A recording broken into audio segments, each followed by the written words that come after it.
जय हिंद दोस्तों, मैं आलोक राजवार आप सभी का स्वागत करता हूं आपके अपने यूट्यूब चैनल टेक्निकल यूथ आलोक में। दोस्तों ये हम लोगों का 500 महत्वपूर्ण एमसीक्यू क्वेश्चन का सीरीज चल रहा है। दोस्तों ये आईटीआई सेकेंड ईयर के लिए है, जिसका ये पार्ट 4 है। दोस्तों इसके पहले हमने पार्ट 1, 2, 3 पढ़ चुके हैं। चलिए, अगर आप उस वीडियो को न देखे हो तो प्लीज़ ज़रूर देख लीजिएगा। आपका 76 नंबर का प्रश्न है, महीन अपघर्षक कण उपयोग किस ऑपरेशन में किया जाता है? Option A filing, option B है लैपिंग, ऑप्शन सी है स्क्रैपिंग, ऑप्शन डी है पॉलिशिंग। दोस्तों हम जो इसका राइट आंसर होगा आपका ऑप्शन बी लैपिंग। लैपिंग में हम महीन अपघर्षक कण का उपयोग करते हैं। आपका अगला प्रश्न है, नॉर्मलाइजिंग करने का उद्देश्य क्या है? ऑप्शन ए काटने की क्षमता जोड़ना, ऑप्शन बी उच्च कठोरता का विकास करना, ऑप्शन सी घिसने के प्रतिरोध को बढ़ाएं, ऑप्शन डी है स्ट्रेस और स्ट्रेन को दूर करना। दोस्तों जो इसका राइट आंसर होगा आपका ऑप्शन डी, स्ट्रेस और स्ट्रेन को दूर करना। ये हमारा नॉर्मलाइजिंग का उद्देश्य है। आपका 78 नंबर का प्रश्न है, स्टील की किस संरचना में 0% कार्बन होता है? Option A ferrite, option B है पियराइट लाइट, ऑप्शन सी है ऑस्टेनाइट, ऑप्शन डी है सीमेंटाइट। दोस्तों जो इसका राइट आंसर आपका होगा ऑप्शन ए फेराइट। आपका अगला प्रश्न है, सरफेस हार्डनिंग करने की विधि क्या है? ये जो आपको चित्र में दिखाया गया इसका नाम पूछ रहा है, इस विधि का नाम क्या है? ऑप्शन ए है नाइट्राइडिंग, ऑप्शन बी है केस हार्डनिंग, ऑप्शन सी है flame hardening, option D induction hardening.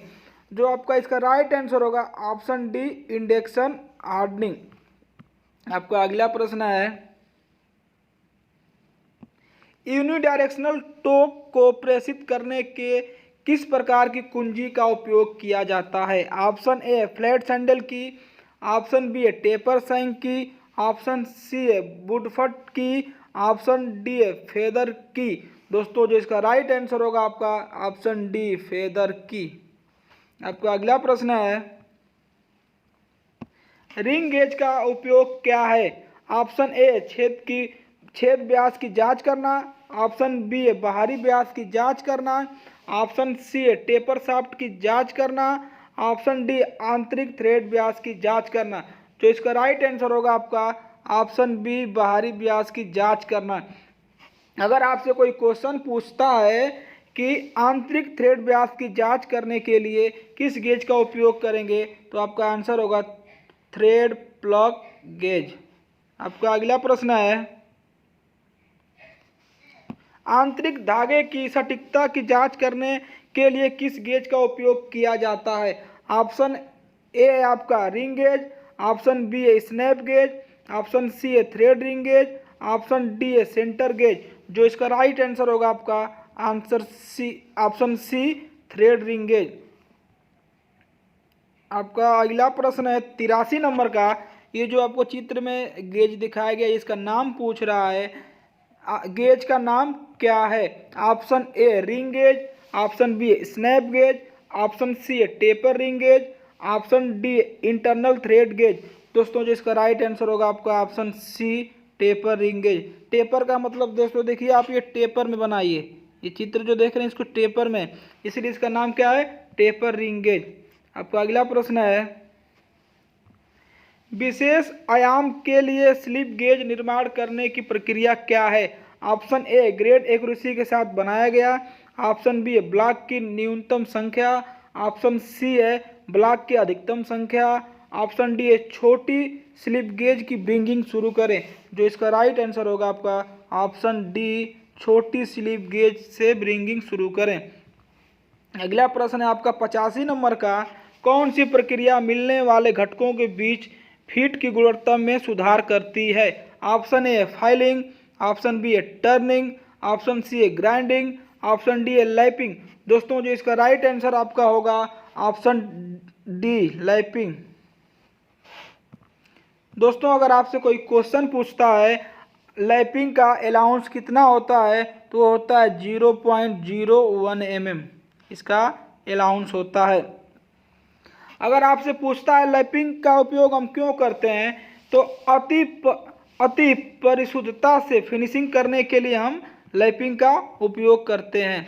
आपका प्रश्न है 86 नंबर का, नरम स्टील और अलौह धातुओं की लैपिंग के लिए किस अपघर्षक का उपयोग किया जाता है? ऑप्शन ए है सिलिकॉन कार्बाइड, ऑप्शन बी है boron carbide, option C aluminium oxide, option D है फ्यूज्ड एल्यूमिनियम। दोस्तों जो इसका राइट आंसर आपका होगा ऑप्शन ए सिलिकॉन कार्बाइड। दोस्तों अगर आपसे कोई क्वेश्चन पूछता है गेजों की लैपिंग करने के लिए हम किस अपघर्षक का उपयोग करेंगे, तो आपका जो आंसर होगा बोरान कार्बाइड। आपका अगला प्रश्न है, कौन सा परिष्करण ऑपरेशन में टूल साथ साथ में रोटेट और रेसिप्रोकेट करता है? Option A drilling, option B honing, option C है लैपिंग, ऑप्शन डी है ग्राइंडिंग। दोस्तों जी इसका आपका राइट आंसर होगा ऑप्शन बी होनिंग। दोस्तों अगर कोई पूछता है होनिंग क्या है, तो होनिंग अच्छी फिनिशिंग लाने और बोर को उच्च ग्रेड बनाने के लिए हम होनिंग का प्रयोग करते हैं।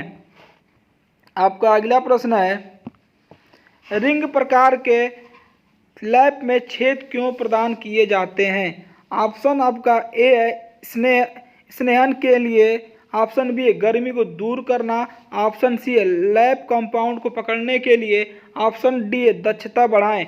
जो इसका राइट आंसर होगा आपका ऑप्शन सी लैप कंपाउंड को पकड़ने के लिए। आपका अगला प्रश्न है, शाफ्ट की सतह से प्रयोगिता के लिए किस प्रकार की के अग्रभाग वक्रता है? ऑप्शन ए शंख की, ऑप्शन बी है फ्लैट सैंडल की, ऑप्शन सी है सर्कुलर टेपर की, ऑप्शन डी होलो सैंडल की। दोस्तों जो इसका राइट आंसर होगा आपका ऑप्शन डी होलो सैंडल की। आपका अगला प्रश्न है 90 नंबर का, इस की का नाम क्या है? जो चित्र में दिखाया गया आपको ये की है, इसका नाम पूछ रहा है। ऑप्शन ए पैरेलल शंख की, ऑप्शन बी है गिब हेड की, ऑप्शन सी है वुडरफ की, ऑप्शन डी है टेपर शंख की। दोस्तों जो इसका राइट आंसर होगा आपका ऑप्शन ए पैरेलल शंख की। आपका अगला प्रश्न है 91 नंबर का, 230 डिग्री सेल्सियस तक गर्म करके किस प्रकार के कटिंग टूल को टेम्पर्ड किया जाता है? ऑप्शन ए है टेप्स, ऑप्शन बी है ड्रिल, ऑप्शन सी है टर्निंग टूल, ऑप्शन डी है आपका रीमर। दोस्तों जो इसका राइट आंसर होगा आपका ऑप्शन सी टर्निंग टूल। आपका अगला प्रश्न है 92 नंबर का, स्टील में नॉर्मलाइजिंग प्रक्रिया क्यों की जाती है? ऑप्शन ए काटने की क्षमता जोड़ने के लिए, ऑप्शन बी उच्च कठोरता विकसित करने के लिए, ऑप्शन सी स्ट्रेस और स्ट्रेन को दूर करने के लिए, ऑप्शन डी घिसने के प्रतिरोध को बढ़ाने के लिए। जो आपका राइट आंसर होगा ऑप्शन सी है स्ट्रेस और स्ट्रेन को दूर करने के लिए। अगला प्रश्न है, कौन सी ऊष्मा उपचार प्रक्रिया स्टील की बेयरिंग रेजिस्टेंस को बढ़ाता है? Option A annealing, option B है tempering, option C hardening, option D है नॉर्मलाइजिंग। दोस्तों जो इसका राइट आंसर होगा आपका ऑप्शन सी हार्डनिंग। आपका अगला प्रश्न है 94 नंबर का, एनिलिंग का उद्देश्य क्या है? ऑप्शन ए स्टील को नरम करने के लिए, ऑप्शन बी काटने की क्षमता जोड़ने के लिए, ऑप्शन सी घिसने के प्रतिरोध को बढ़ाने के लिए, ऑप्शन डी स्टील की ग्रेन संरचना को रिफाइन करने के लिए।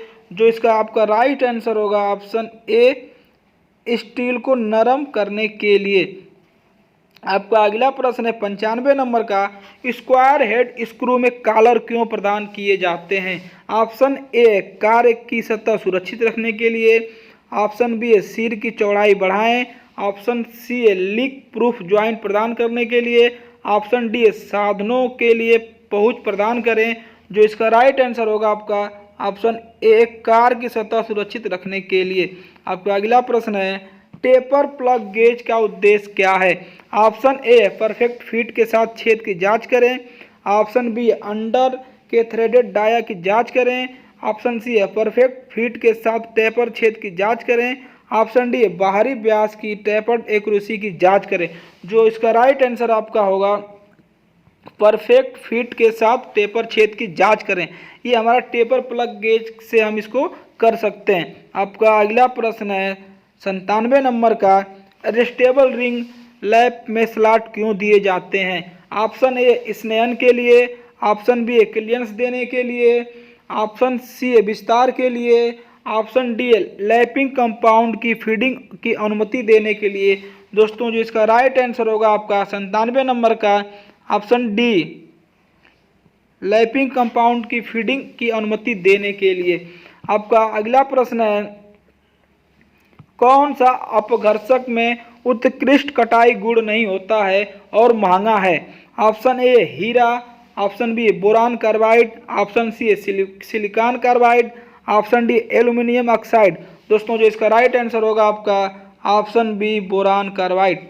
आपका अगला प्रश्न है 99 नंबर का, लैपिंग क्या है?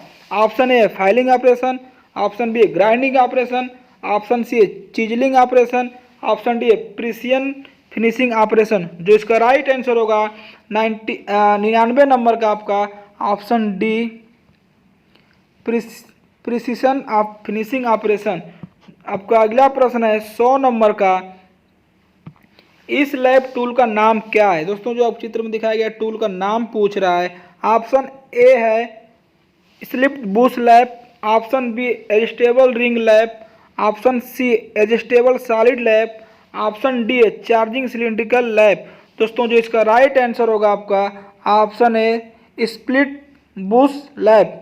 दोस्तों अगर आपको वीडियो अच्छी लगी हो तो लाइक करें और अपने दोस्तों के साथ शेयर करें और साथ ही साथ सब्सक्राइब करना बिल्कुल ना भूलें।